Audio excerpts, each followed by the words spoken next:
నమస్కారం, welcome to JP news. ఇటీవల కాలంలో ప్రభుత్వ భూములపై భూ కబ్జాదారులు కన్ను కోరలు పడుతున్న నేపథ్యంలో అసిస్టెంట్ పబ్లిక్ ప్రాసిక్యూటర్ ప్రకృతి కుమార్ ఈ సమాజంలో జరుగుతున్న ఈ భూ కబ్జాల వెనుక ప్రభుత్వంతో పాటు ప్రతి సామాన్య మానవుడికి బాధ్యత ఉండేది అంటూ కొన్ని సలహాలు సూచనలు అందజేశారు. ఎంతో అనుభవం కలిగిన పబ్లిక్ ప్రాసిక్యూటర్ ప్రకృతి కుమార్ సూచనలు ప్రతి సామాన్య మానవుడు సైతం తెలుసుకోగలిగితే భూ కబ్జాల జోలికి ఎవరు వెళ్లరు, ఎవరు వెళ్లినా సహించరు.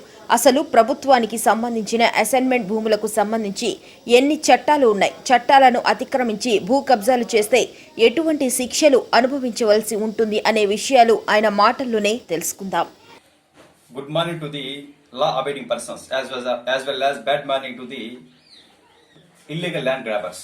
ఇటీవల కాలంలో కనుక మనము వార్తాపత్రికలు, మనం ప్రింట్ అండ్ ఎలక్ట్రానిక్ మీడియాలో కనుక చూసినట్లయితే కొంతమంది వ్యక్తులు ప్రభుత్వ భూముల్ని ఎటువంటి టైటిల్ లీడు, ఎటువంటి ఆథరైజ్డ్ డాక్యుమెంట్ లేకుండా ప్రభుత్వ భూముల్లోకి ఎంటర్ అవుతున్నారు. అంతేకాకుండా ప్రభుత్వ భూములకి చాలా నష్టం కలిగజేస్తున్నారు. So this is not correct at all on your part. కాబట్టి ప్రతి ఒక్కరు చట్టం యొక్క ప్రాధాన్యత, చట్టాన్ని గురించి తెలుసుకోవాలి. What I have to say to the entire public, the ignorance of the fact is excusable, but ignorance of the law is not excusable. So అందులో భాగంగా నేను చెప్పడం ఏమనగా, it is a primary and fundamental duty of every citizen of the India. We have to protect the public properties as well as we have to safeguard the public properties. అంతేకాకుండా ఈ యొక్క ప్రాథమిక విధి అనేది మన భారత రాజ్యాంగంలోని ఆర్టికల్ 51A క్లియర్గా చెప్పబడి ఉంది. ప్రతి భారతదేశ పౌరుడు ప్రభుత్వ ఆస్తులను, ప్రభుత్వ భూములని పరిరక్షించాలి. దీనికి ఆల్టర్నేటివ్గా క్రిమినల్ ప్రొసీజర్ కోడ్లో సెక్షన్ 39 కూడా క్లియర్గా చెప్పబడి ఉంది. What section 39 of the criminal procedure code 1973 defined and amplified emphasised that public can give information to the commission of the certain offences. అంటే ఈ యొక్క సెక్షన్ 39లో మొత్తము 12 క్లాజులు ఉన్నాయి. 12 క్లాజుల్లో కనుక 9th క్లాజు కనుక చూసినట్లయితే, ఈ యొక్క 9th clause mischief or damage causing to the public properties, అంటే 431 to 434 IPCలో చెప్పబడిన నేరాల గురించి ఈ యొక్క క్లాజులో చెప్పబడుతుంది. కాబట్టి అటువంటి ప్రభుత్వ భూములకి మిస్చీఫ్, డ్యామేజ్ జరిగిన public can give a information to the concerned officers. కాబట్టి ప్రతి ఒక్కరు దీన్ని గుర్తుపెట్టుకోవాలి. కాబట్టి చట్టం యొక్క ప్రాధాన్యత, ప్రాముఖ్యత ఖచ్చితంగా తెలుసుకోవాలి. All persons must be aware about the law. కాబట్టి ఈరోజు కొన్ని చట్టాల గురించి నేను చెప్పదలుచుకున్నాను. వాటిలో ముఖ్యంగా మనము ఖచ్చితంగా తెలుసుకోవాల్సింది ఏంటంటే, AP assign lands prohibition of the transfer act 1977. ఈ యొక్క యాక్టు జనవరి 21, 1977 సంవత్సరం అమల్లోకి వచ్చింది. ఈ యొక్క యాక్ట్లో మొత్తము 12 sections and rules and regulations ఉన్నాయి. ఈ యొక్క యాక్ట్లో సెక్షన్ 2లో నిర్వచనాల గురించి చెప్పడం ఉంది. నిర్వచనంలో ఫస్ట్ డెఫినేషన్, అంటే సెక్షన్ 2లో డెఫినేషన్ అంటే what is the meaning of the assign land అనేది ప్రతి ఒక్కరు తెలుసుకోవాలి. Assign land means a land assigned by the government to the landless poor person. కాబట్టి అలాంటి ల్యాండ్ని అసైన్ ల్యాండ్గా ఈ యొక్క చట్ట ప్రకారం పరిగణించబడతారు. Moreover subject to the conditions which means such assign land not alienable to the any third person. అంతేకాకుండా సెక్షన్ 2లో ఇంకో డెఫినేషన్ కూడా ఖచ్చితంగా తెలుసుకోవాలి. Who is the landless poor person అన్నది కూడా తెలుసుకోవాలి. The landless poor person means A person who ones an extent of land not more than or not exceeding 2.5 acre wetland, or a person who owns not exceeding not more than 5 acres of dry land. అంటే ఒక వ్యక్తి తనకు 2.5 ఎకరాల మించి సాగుబడి భూమి కానీ 5 ఎకరాలకు మించి మెట్ట భూమి కానీ ఉండకూడదు. కాబట్టి అలాంటి వ్యక్తి ఈ యొక్క చట్ట ప్రకారము ఎలిజిబుల్ అవుతాడు. అంతేకాకుండా such person who is no other means of livelihood అనేది కూడా ఖచ్చితంగా ఉండాలి. Moreover subject to the rules and regulations provided in this explanation. అంతేకాకుండా సెక్షన్ 3 కనుక మనం చూసినట్టయితే, సెక్షన్ 3 యొక్క scope object is prohibition of transfer of the assign lands. అంటే no landless person shall transfer the assigned land to the third person. No person shall acquire or acquisition the assigned land by way of transfer, means gift, sale, exchange, lease, etc. Section 4 యొక్క ప్రాముఖ్యత మనం ఖచ్చితంగా తెలుసుకోవాలి. Section 4 clearly defines that consequence of breach of the conditions laid down in the section 3. Section 5 యొక్క ప్రాముఖ్యత ఖచ్చితంగా తెలుసుకోవాల్సిన అవసరం ఉంది. Section 5 clearly impose a mandatory duty which means statutory duty impose on the district collector for the purpose of preparation of the list of assign land. ఆ యొక్క statutory duty అంటే collector గారికి ఉన్న స్టాట్యుటరీ డ్యూటీని ఆ విధంగా కలెక్టర్ గారికి ఉన్నటువంటి ఆ యొక్క statutory duty for the preparation of list of assign lands prepare చేసే statutory duty which means mandatory duty. The collector గారు may delegate the such preparation of list of documents to the other officer who is not below the rank of the Mandal Revenue Officer. Purpose means after preparation of such list of assigned lands shall be communicated, which means forwarded to the concerned register officer for the purpose of enabling the register officer to refuse the registration of the such assigned land to the any third person. కాబట్టి clear గా ఈ యొక్క act లో చెప్పబడి ఉంది.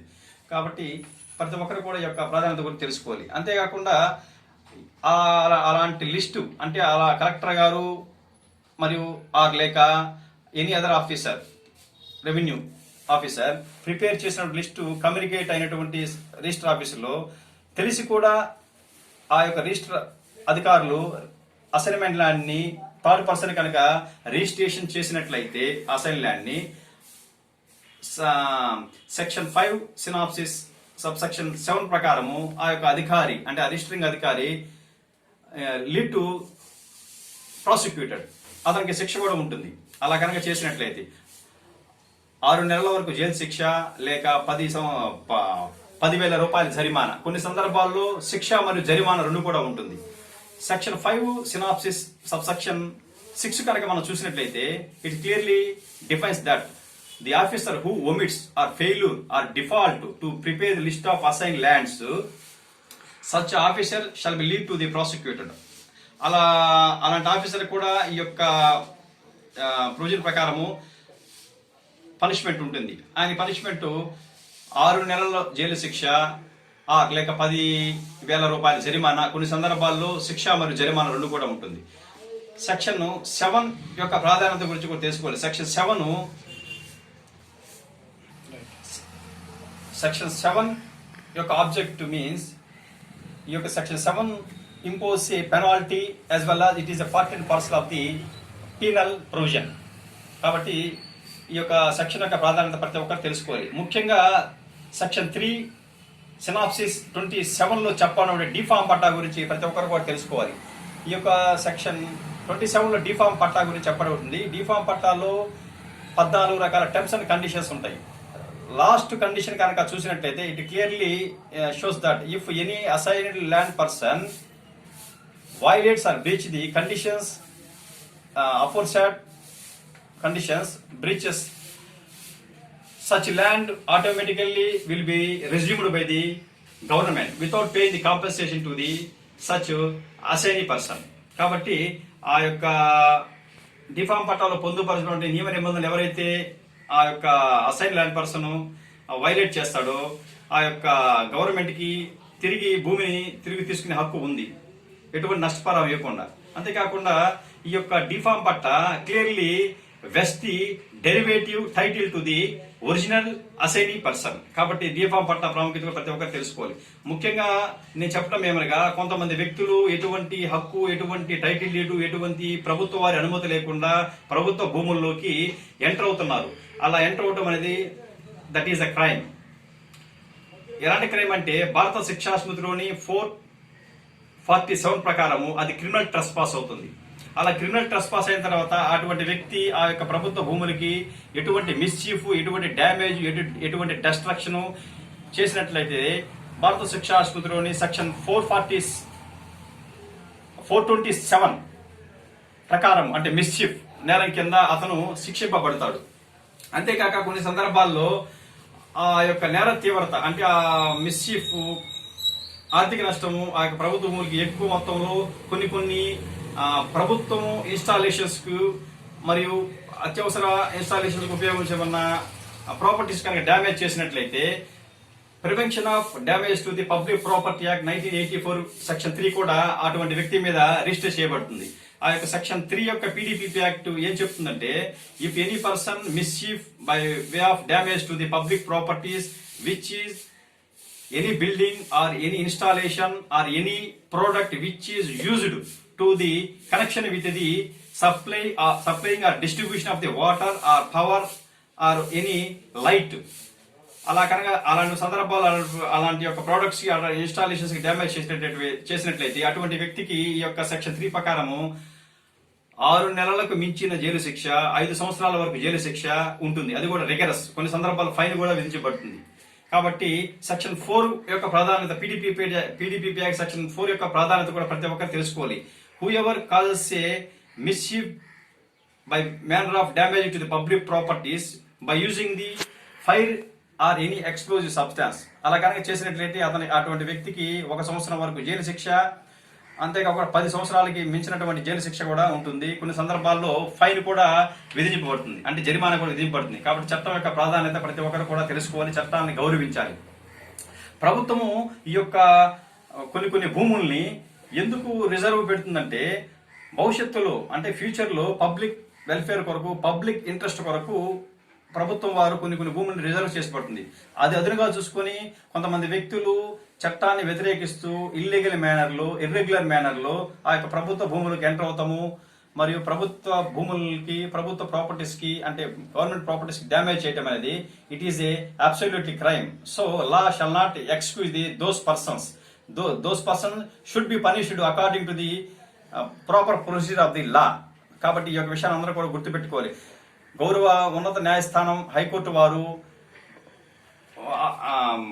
Lower courts కి direction ఇస్తూ ఉంటుంది. అప్పుడప్పుడు అంటే అకేషనల్ గా లీగల్ అవేర్నెస్ క్యాంప్స్ కూడా కండక్ట్ చేస్తూ ఉంటారు. కాబట్టి ఆ యొక్క లీగల్ అవేర్నెస్ క్యాంప్ లో ప్రతి ఒక్కరు కూడా, అంటే పబ్లిక్ అందరూ కూడా పార్టిసిపేట్ చేస్తూ చట్టాల గురించి, చట్టాల యొక్క ప్రాముఖ్యత గురించి ఆ యొక్క లీగల్ అవేర్నెస్ క్యాంప్ లో ఖచ్చితంగా తెలుసుకోవాలని. అంతేకాకుండా సెక్షన్ 434 ఐపీసీ యొక్క ప్రాధాన్యత కూడా ప్రతి ఒక్కరు తెలుసుకోవాలి. Section 434 IPC clearly defines and amplified and emphasised that the whoever causes, destroys or moves the any landmark fixed by the authority or public servant.